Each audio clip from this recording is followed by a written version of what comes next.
Pregame.com.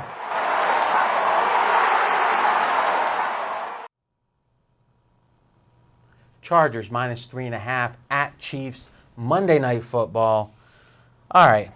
How good is this San Diego team? How good is the San Diego? They haven't beaten a winning team yet this year. That's a fact.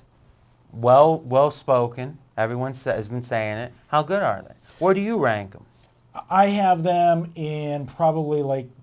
Let me guess, second tier. Second tier, four. I have my top three, and then I'd have my next three. They would be in. They're in the second next tier. three, top six. Yeah.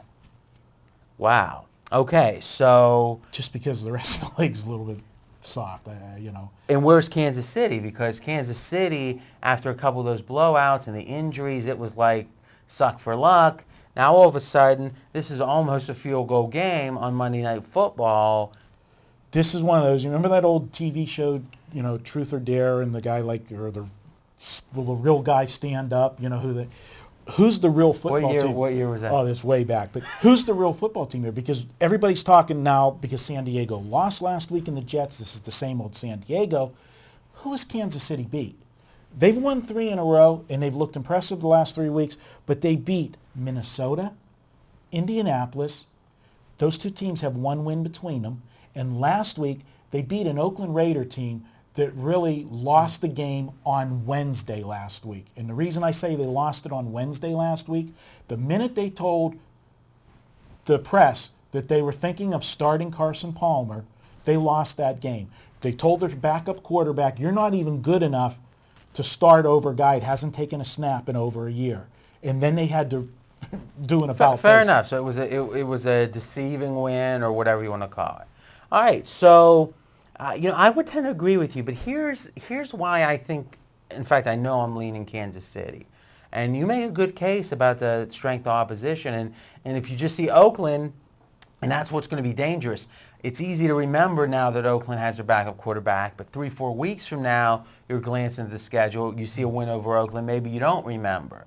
So that's interesting, and I think a lot of professional batters, they have their log. It's either some are still handwritten, some are digital, in which they make game notes. What was it about this game that is more or is not evident by the final score? And to me, that's a great habit to get into. I like this Haley as a coach. And I think there's a phenomenon that is an important one to discuss, which is when the public thinks a certain way, if the facts are contradictory, they want nothing more than to get those facts out of the way. So, what can happen is you think someone's a dick, all right?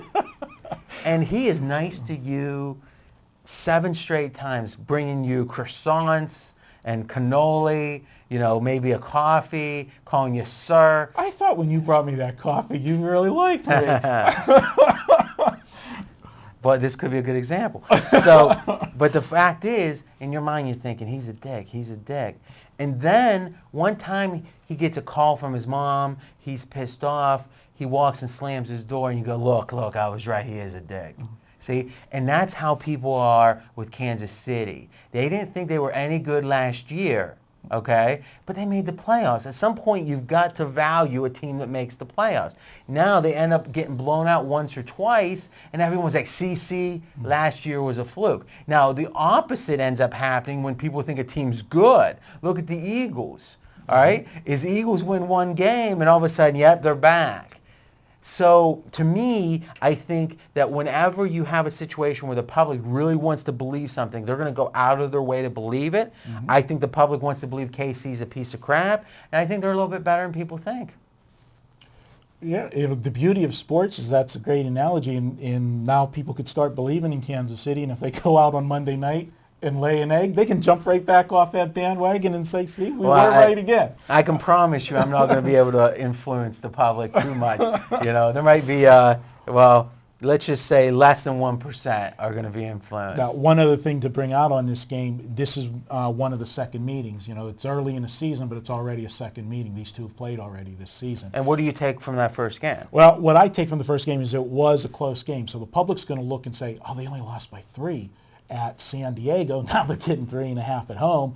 That would make you want to run to Kansas City. The only thing I'll point out is San Diego was coming off returning from the East Coast, playing that big game against New England, and Kansas City was coming off that 48-3 ass whooping at Detroit. So I think San Diego took them for granted in the first time. That doesn't mean San Diego wins here, but I definitely think that first game, coming back home off of the New England game, San Diego was flat and looking past this team. Okay, so I'm going to do a projection here. I'm going to say San Diego 21, Kansas City 20. My opinion is on the dog. And remember, guys, we got a fun new thing on Monday Night Football. In our forum thread where we discuss all of these videos, is you on Monday can guess the score of this game in the thread. You just do a simple reply.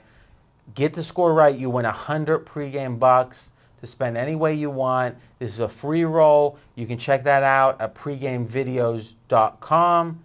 Talk to you there.